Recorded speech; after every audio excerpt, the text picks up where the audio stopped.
नमस्कार मित्रांनो, आई कुठे काय करते या मालिकेच्या आजच्या भागात आपण पाहणार आहोत. अरुंधतीने ती कोर्टाची नोटीस अनिरुद्धला दिलेली असते तर संजना म्हणते, कसे वडील आहेत रे तुझे, स्वतःच्याच मुलावर केस केली आणि यांच्यासाठी डोळ्यातून पाणी काढत होतास तू. मी तरी म्हणते ते इथून गेले होते ना तेच बरं होतं. मूर्ख आहे अरुंधती, कशाला त्यांना परत घेऊन आली. फुकटचा डोक्याला ताप. मुलावर केस करतायत बघ अनिरुद्ध, या वयात त्यांना काय काय सुचतंय ते बघ जरा. तर अनिरुद्ध लगेच म्हणतो, मला नाही वाटत हे आप्पांचं डोकं आहे. 100% त्यांना अरुंधतीनेच भडकावून दिलंय, नाहीतर आप्पा माझ्यावर केस करणारच नाहीत.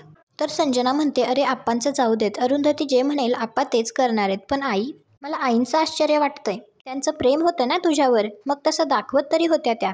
आता खरं होतं की ते नाटकच होतं. तर अनिरुद्ध म्हणतो, नाही नाही, आईचं माझ्यावर प्रेम आहेच. हे सगळं अरुंधती करतीये. तू म्हणतीयस तसा तिला रिव्हेंज घ्यायचा आहे. मला एक कळत नाही, कोर्टात हे प्रूव्ह कसं करणार. एनओसीवर सही तर आप्पांची आहे. तर संजना म्हणते, लॉयर कोण आहे त्यावर अवलंबून आहे सगळं. लॉयर चांगला असेल तर तो कुठूनही पुरावे उभे करू शकतो. तर अनिरुद्ध म्हणतो, संजना आता काय करायचं. संजना म्हणते, आपल्याला सुद्धा चांगल्यातला चांगला लॉयर शोधून काढायला हवा. ही अरुंधती एक स्वप्न पूर्ण होऊ देत नाही. तर अनिरुद्ध म्हणतो, जाऊ दे, आपण ही केस जिंकायलाच हवी आहे. एवढं सगळं केले, आता हे घर हातचं जायला नाही पाहिजे. तर संजना म्हणते, नाही मी जाऊच नाही देणार. खूप मेहनत घेतली आहे मी हे सगळं जमवून आणायला. अनिरुद्ध, अरुंधतीने कोणत्या लॉयरला अपॉइंट केले ना ते बघायला पाहिजे. तर अनिरुद्ध म्हणतो, तिने असाच कुठला तरी लॉयर पकडला असणार, कारण आता ना तिच्याकडे पैसे आहेत ना आप्पांकडे. मोठा लॉयर ती अपॉइंट करणार कुठून. यश आणि अनघा मुद्दाम त्यांच्या पुढे येऊन ते दोघे बोलायला लागतात. तर अनघा म्हणत असते, यश मी काय ऐकतेय, आप्पांनी केस केलीये. तर यश म्हणतो, अगं फक्त आप्पांनीच नाही, मी सुद्धा केस केलीये. तर अनघा म्हणते, काय मग आता बाबांना आणि संजनाताई दोघांना तोंड द्यावं लागणार आणि लॉयरची चांगली फी पण द्यावी लागणार नाही का. तर यश म्हणतो, हो ना, आता काय करायचं, एका हाताने केलं की दुसऱ्या हाताने फेडावंच लागतं. संजना तर कानात बोटं घालून बसते. अनघा म्हणत असते, पण तुमची केस कोण लढवणार आहे. तर यश म्हणतो, म्हणजे तुला माहिती नाही. आणि तो सांगतो, मुंबईतल्या फेमस लॉयर आहेत त्या आजपर्यंत एकही केस हारल्या नाहीत असं रेकॉर्ड आहे त्यांचं. सगळे खूप मानतात त्यांना. तर अनघा म्हणत असते, पण मला नाव सांग ना मग त्यांचं, कोण आहेत त्या. तर यश म्हणतो, अगं असं काय करतेस, सुलेखाताई. त्यांनी प्रॅक्टिस पुन्हा सुरू केली आहे ना.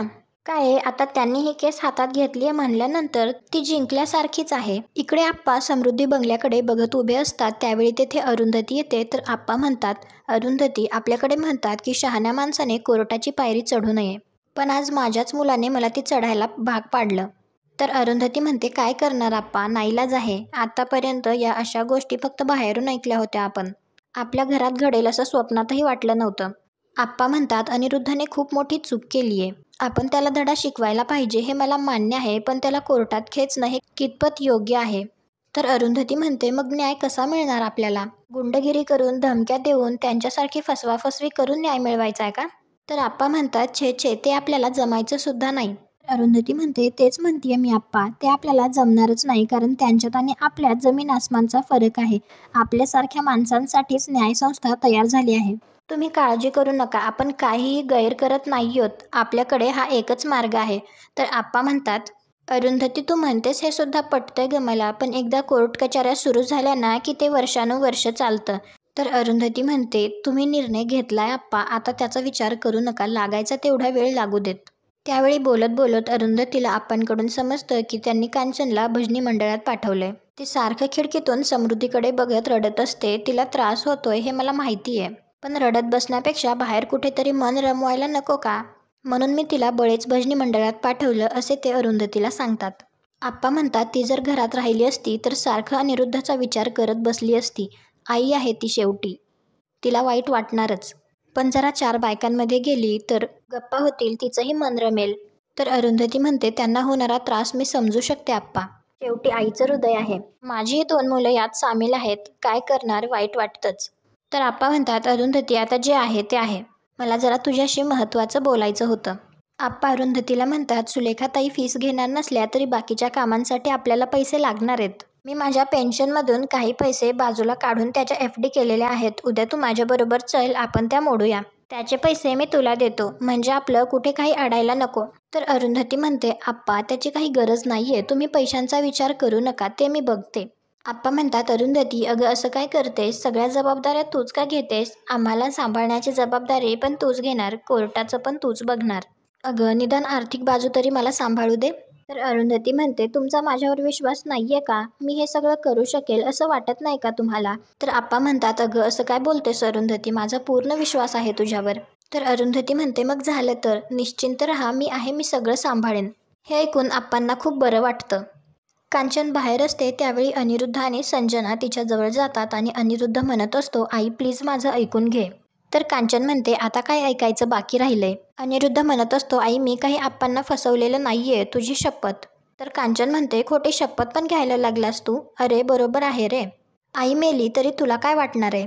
तर अनिरुद्ध म्हणतो, आई असं बोलू नकोस ग. तर संजना म्हणते, आई तुमच्याशिवाय अनिरुद्धला चैनच पडत नव्हती म्हणून आम्ही तुम्हाला इथे गाठलं.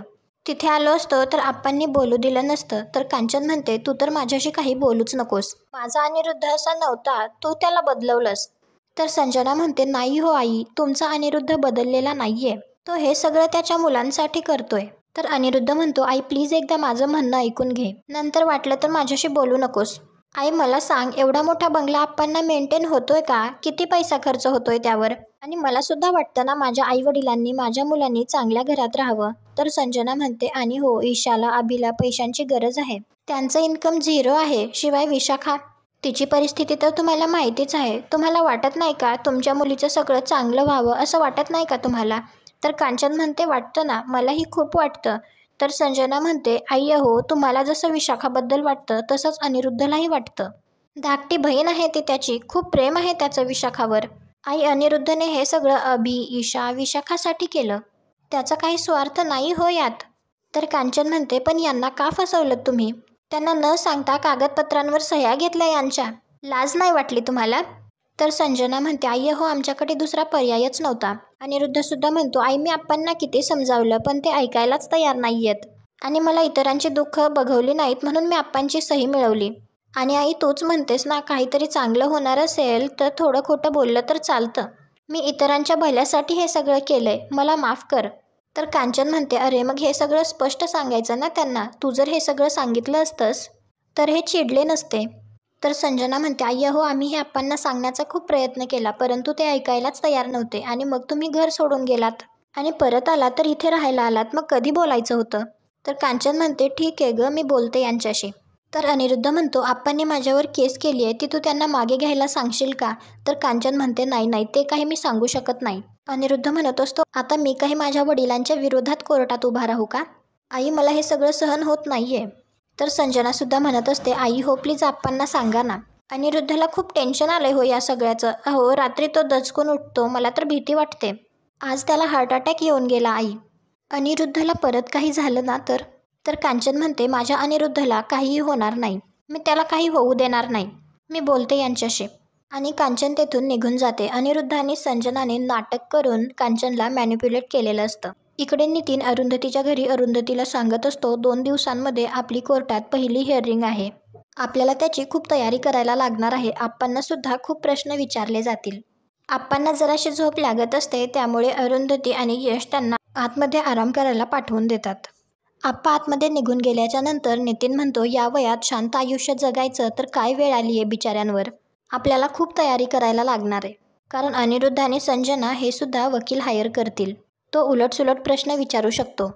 तर अरुंधती म्हणते, विचारू देत ना, जे खरं आहे तेच आपल्याला सांगायचंय. तर नितीन म्हणतो, हो पण तरीही प्रत्येक प्रश्न नीट लक्ष देऊन ऐका, कारण कधी कधी प्रश्न सरळ वाटतो पण त्याचे वेगवेगळे अर्थ निघत असतात.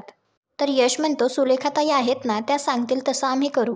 तर नितीन म्हणतो, हो, आणि अरुंधती गेल्या 26 वर्षामध्ये अनिरुद्ध तुझ्यासोबत कसा वागलाय हे सगळं नीट आठवून ठेव, त्याने काय काय केलंय हे सगळं. मी तर म्हणतो नीट लिहूनच ठेव, म्हणजे काही राहायला नको, त्याचा खूप उपयोग होणार आहे आपल्याला. तर अरुंधती म्हणते, त्याची काही गरजच नाहीये, कारण त्या सगळ्या गोष्टी तर मी कधीच विसरू शकत नाही. नितीन तिला म्हणतो, तुला खूप स्ट्रॉंग राहावं लागणार आहे, कारण कोर्टात तिकडे वाटेल ते प्रश्न विचारू शकतात. 4 जणात चर्चा होऊ नये असे वाटणारे टॉपिक सुद्धा असतील, पण काहीही झालं तरी तू हार मानू नकोस, ओके?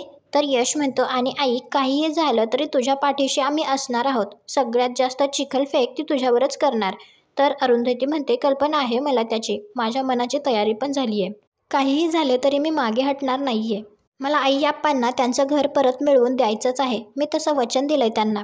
नितीनला एक कॉल येतो आणि त्यातून त्याला समजतं की आश्रमातील एका बाईने सुसाईड अटेम्प्ट केला आणि त्यामुळे सुलेखाताईंना अर्जंटली सांगलीला जावं लागतंय. तर यश म्हणतो जर सुलेखाताई तिकडे जात असतील तर मग आमची केस कोण लढणार? तर नितीन म्हणतो त्यांनी 1-2 वकिलांचे रेफरन्सेस दिलेत. तर यश म्हणतो पण सुलेखाताईंना आमची केस पूर्णपणे माहिती आहे. आता नवीन लॉयर म्हणल्यानंतर आम्हाला सगळं त्यांना पुन्हा सांगावं लागणार. तर नितीन म्हणतो आय एम शुअर मावशीने त्यांना ब्रीफ दिलं असेल. मावशी गाईड करेल त्यांना. मला एकदा त्यांना भेटून तरी येऊ दे मग बघू. त्यानंतर यश आणि नितीन वकिलाला भेटायला येतात, परंतु तो वकील काही व्यवस्थित बोलत नसतो. तो म्हणतो माझ्याकडे यापेक्षाही मोठमोठ्या केसेस पेंडिंग आहेत, त्यामुळे मला त्याकडे जास्त लक्ष द्यावं लागेल. सुलेखाताईंनी सांगितले म्हणल्यानंतर मी तुमची केस घेतो, परंतु मला ते सगळं लिखित स्वरूपात आणून द्या. इकडे अरुंधतीच्या घरी विशाखा आप्पांना म्हणत असते अहो चक्क तुम्ही दादावर केस करताय, काहीच वाटत नाहीये का तुम्हाला? आणि ती कांचनला म्हणते आई तू सुद्धा आप्पांना अडवलं नाहीस? कुठे गेलं तुझं दादावरचं प्रेम आता? तर कांचन म्हणते अगं तुला कळतंय का, तो आपलं घर तोडायला निघालाय. विशाखा म्हणते मग काय गैर आहे त्यात? किती जुनं झालंय ते घर, सगळ्यांना मेंटेन करणं सुद्धा ते किती अवघड झालंय. ते विकून जर सगळ्यांना मोठी जागा मिळत असेल तर काय हरकत आहे? तर आप्पा म्हणतात पण आम्हाला नकोय मोठी जागा, आमच्यावर का जबरदस्ती? तर विशाखा म्हणते हेच चुकतंय आप्पा तुमचं. तुम्ही फक्त स्वतःचा विचार करताय, पण दादा आम्हा सगळ्यांचा विचार करतोय. आम्हा सगळ्यांना त्या जागेवर टॉवर हवाय, फक्त तुम्हाला एकट्याला नकोय. तर आप्पा म्हणतात असं नाहीये विशाखा, मला नकोय, कांचनला नकोय, अरुंधती, यश, आरोही, अनघा कोणालाही तिथे टॉवर नको आहे. आम्ही आहेत त्यात सुखी आहोत. तर विशाखा म्हणते आप्पा पण मी सुखी नाहीये ना. अहो मला पैशांची गरज आहे, माझ्या मुलीचं सगळं शिक्षण बाकी आहे. अभिईशासुद्धा नीट सेटल झालेले नाही आहेत, त्यांनासुद्धा मोठं घर पैसा हवा आहे. आप्पा प्लीज तुम्ही एकदा आमच्या सगळ्यांचा विचार करा ना. तर आप्पा म्हणतात विशाखा तुम्ही सगळे अजून तरुण आहात, तुम्हाला कशाला हवाय ग आयता पैसा? त्यापेक्षा कष्ट करा आणि आपापल्या संसाराला हातभार लावा. आज तुम्ही घर विकून खाल, पण उद्या जर अशी परिस्थिती उद्भवली तर तेव्हा काय करणार? त्यापेक्षा कष्ट करायला शिका. तर विशाखा म्हणते आप्पा तुम्हाला ना त्या अरुंधतीने खूप चांगलं पढवून ठेवलंय, ती तुम्हाला या वयात कोर्टाची पायरी चढायला लावतीये. ऐका माझं, तुम्ही या फंद्यात पडू नका. केस मागे घ्या, दादा काहीच चुकीचं करत नाहीये. तर कांचन म्हणते तुला अनिरुद्धची काहीच चूक वाटत नाही? डोळ्यावर पट्टी बांधलीस का तू? तर विशाखा विचारते कुठे चुकला ग तो, काय चुकीचं करतोय सांग ना. आणि आजचा भाग इथेच संपतो. पुढील भागात आपल्याला पाहायला मिळणार आहे आप्पा विशाखाला म्हणत असतात अनिरुद्धनेच आमच्यावर ही वेळ आणलेली आहे आणि आता आमची भेट कोर्टातच होईल. विशाखा म्हणते हे जर असंच चालू राहिलं ना तर मी तुमच्या दोघांसोबत असलेले माझे सगळे संबंध तोडेन. त्यानंतर अनिरुद्ध अरुंधतीला म्हणत असतो कदाचित तुझ्या चारित्र्यावर शिंतोडे उडवले जातील. तर अरुंधती म्हणते समाजाची भीती मला नाही. तर अनिरुद्ध म्हणतो म्हणजे काहीही झालं तरी तू ही केस लढणार? तर अरुंधती म्हणते हो, आम्ही आता मागे हटणार नाही. आता जे बोलायचंय ते कोर्टातच बोलू. तुम्हाला हा भाग कसा वाटला ते कमेंट करून नक्की सांगा. व्हिडिओला लाईक करा, आपल्या मराठी मालिका चॅनलला सबस्क्राईब करा. भेटू उद्याच्या भागात.